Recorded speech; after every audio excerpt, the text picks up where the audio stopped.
Another abandoned boat bites the dust. It has been raining all week last week. And just this morning, I was thinking I need to bail some of the water on the cockpit from this boat. When I get back, this is what I see. It can happen so fast.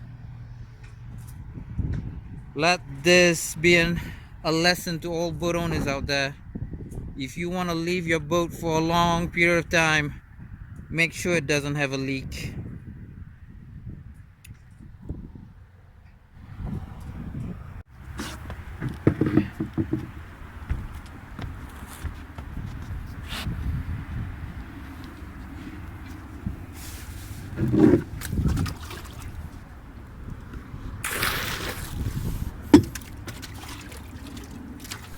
Okay, this boat has the same problem. It's flooded in the cockpit, and if it ever rains again, I'm pretty sure the water will start rising up and get into the cabin.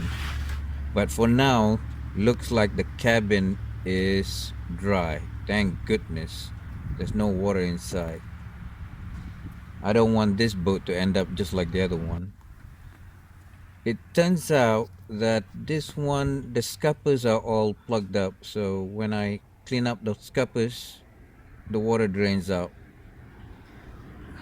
Hopefully it doesn't end up just like the other boat.